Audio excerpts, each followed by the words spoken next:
पांडवों का जीवन चरित्र, जिसके श्रवण मात्र से मायामल का नाश और हरि के चरणारविंद की प्रीति प्राप्त होती है।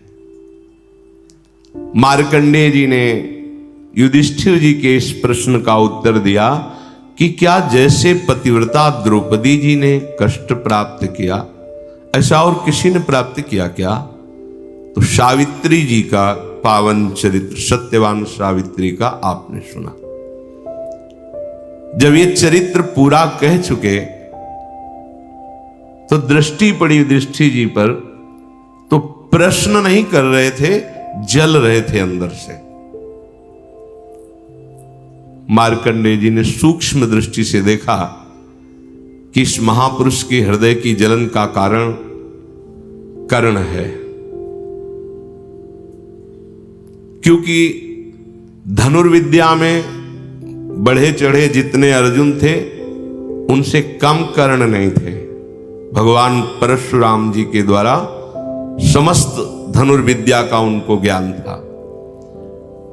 जैसे बड़े बड़े वरदानियों का वरद हस्त अर्जुन के ऊपर था, तो भुवन भास्कर के द्वारा प्रकट हुए और गर्भ में ही कवच कुंडल जो अमृत से प्रकट हुए थे। जब तक शरीर में कवच और कुंडल है तो त्रिभुवन में कोई दिव्यास्त्र भी कर्ण के शरीर में खरोच भी नहीं पैदा कर सकता। इस बात का चिंतन करके युधिष्ठिर जी बहुत ही तापित हो रहे थे। समय 12 वर्ष का पूरा होने ही जा रहा था। चिंतन एकदम बदल गया कि 1 वर्ष इन महारथियों को मैं कहां छुपा के रखूंगा, अपने भाइयों को। पहाड़ का पहाड़ जैसा शरीर भीम जी का है, कहां छुपा के रखेंगे? ऐसे महान बलशाली धनुर्वेद के परम ज्ञाता अर्जुन जी को कहां छुपा के रखेंगे? अगर तनिक भी ज्ञान हुआ फिर 12 वर्ष का वनवास, 1 वर्ष का अज्ञातवास। और अगर निर्वाह कर ले गए तो कर्ण उनकी तरफ से है, जीतना असंभव।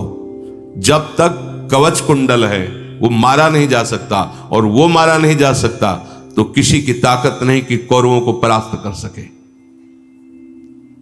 मार्कंडेय जी ने कहा, तुम्हारी इस चिंता का जो कारण है उसे मैं जान गया हूं, और उसके निवारण का पूरा संविधान बन चुका है।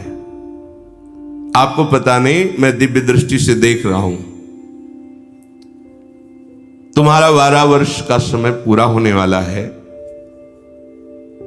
इस बात को सुन करके, समझ करके, देख करके देवराज इंद्र पहले से चिंतित हैं, और देवराज इंद्र अर्जुन जी को बहुत प्यार करते हैं। वो अर्जुन को परास्त होना देख नहीं सकते, इसलिए वो भिक्षुक ब्राह्मण का रूप रख करके जा रहे हैं और कर्ण से कवच कुंडल मांग लेंगे।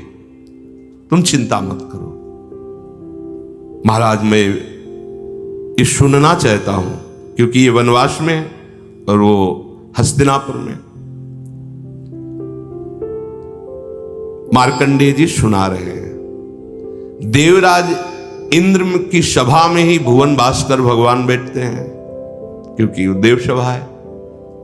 देवराज के इंद्र के मनोभाव को देखा, घबरा गए कि मेरे पुत्र का कवच कुंडल ये मांगेंगे और वो महादानी है, ना नहीं कर सकता, मारा जाएगा।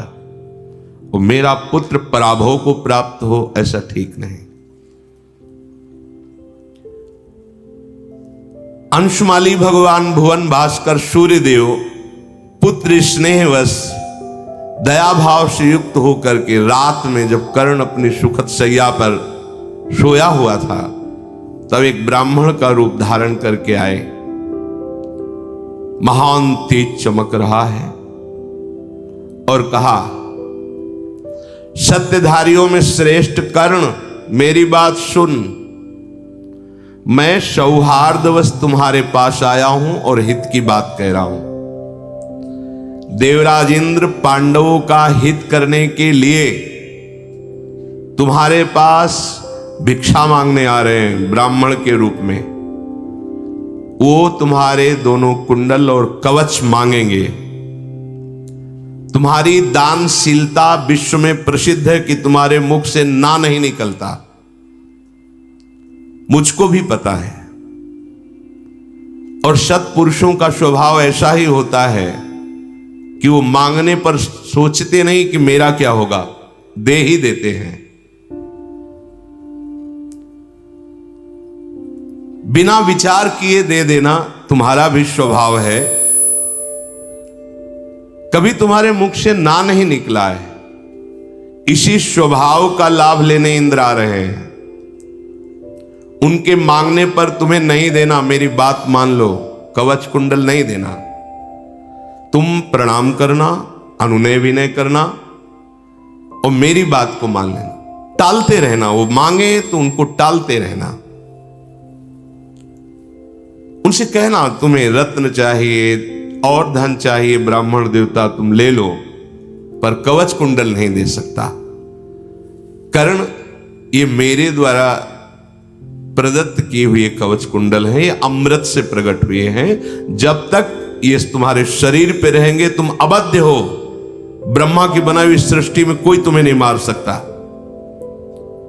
तुम अपने कवच कुंडलों से युक्त होकर रणभूमि में निर्भय विचरोगे। यदि तुम्हें अपना जीवन प्रिय है और तुम मुझे थोड़ा भी प्यार करते हो, अनन्य भाव से सूर्य की उपासना में लगे रहते थे कर्ण, तो मेरी इस बात को मान लो।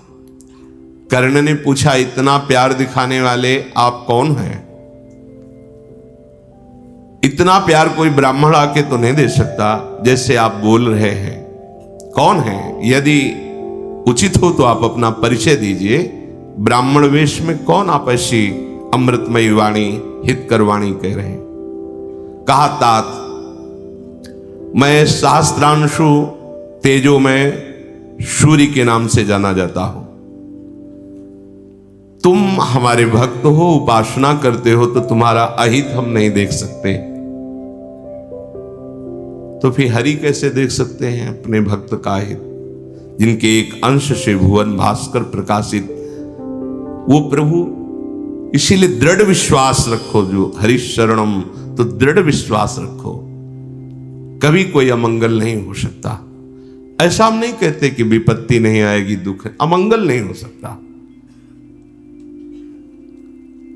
कर्ण ने कहा कि तुम भगवान सूर्य हो, मेरे हित की बात कह रहे हो।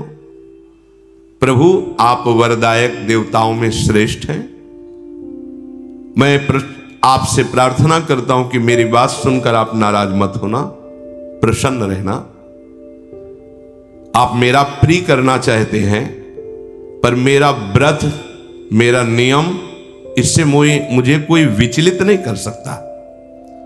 मेरा व्रत है कि जिस समय मैं आपकी आराधना कर रहा हूं, उस समय आकर मेरा कोई प्राण मांग ले, सर मांग ले, तो उसी क्षण दे दूंगा। कवच और कुंडल की बात क्या है? फिर आपने बताया त्रिभुवनपति देवराज इंद्र भिक्षुक बनकर मांगने आ रहे, अवश्य दूंगा, ना तो बोल ही नहीं सकता। मेरे जैसा शूरवीर ये जानते हुए कि देव देवेश्वर भगवान इंद्र भिक्षुक रूप से आए हैं, कवच कुंडल मांग रहे, फिर ना कैसे कह सकता हूं? नहीं, बस आप प्रसन्न होइए, नाराज मत होइए।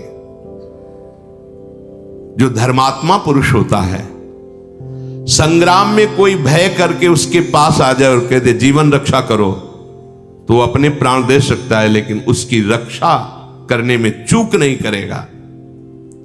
यदि कोई बालक कष्ट में है तो धर्मात्मा पुरुष अपने प्राण दे सकता है, लेकिन उस बालक को, उस वृद्ध को, या उस रक्षा करने योग्य स्त्री को छोड़ नहीं सकता।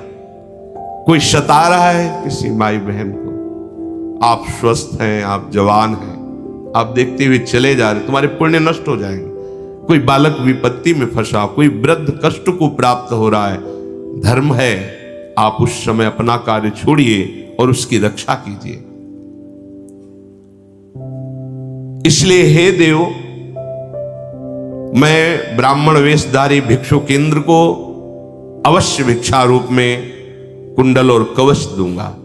भगवान सूर्य ने कहा, कर्ण तुम देखो, समझो, इसमें तुम्हारा हित होगा, सबका हित होगा। यदि तुम कवच कुंडल दे दोगे तो मारे जाओगे, और जिसका शरीर चिता में भस्म हो गया उसके लिए क्या कीर्ति और क्या सम्मान, क्या वाहवाही। जीवित है तब तो कीर्ति काम में आएगी ना। मरे हुए की कीर्ति ऐसे है जो मुर्दे के गले में सुंदर सुगंधित पुष्पमाला, किस काम में आएगी। इसलिए मेरी बात मान लो, क्योंकि जो जिसकी भक्ति करता है तो जिम्मेवारी हो जाती है उसकी रक्षा की। शास्त्र की बात को समझो। इसीलिए भगवान कहते हैं अनन्यस चिंतयन्तो माम, बस तुम चिंता छोड़ दो। आम तो आम सर्वपापेभ्यो मोक्षयिष्यामि मा शुचा। जो जिसकी भक्ति करता है उसको उसकी चिंता होती है। अगर तुम्हें अपनी चिंता है तो तुम अभी भक्ति नहीं कर रहे। हमें चिंता नहीं अपनी, उन्हें चिंता हमारी है। हमारे जीवन के रक्षक सुदर्शन चक्रधारी भगवान श्री हरि के यदि चरणों का आश्रय, तुम्हें अपनी चिंता नहीं, तुम्हें चिंतन करना है। सच्ची मानिए, कदम कदम पे आगे खड़े हैं संभालने के लिए, विश्वास रखिए। पर इन महान चरित्रों को सुनकर ऐसा अनुभव कीजिए कि विपत्तियां आती हैं, दुख आते हैं, ऐसा लगता है कि पराजय होने ही वाली है, पर वो पराजय नहीं होती, वो महाविजय श्री का रूप धारण कर लेती। धैर्य रखिए।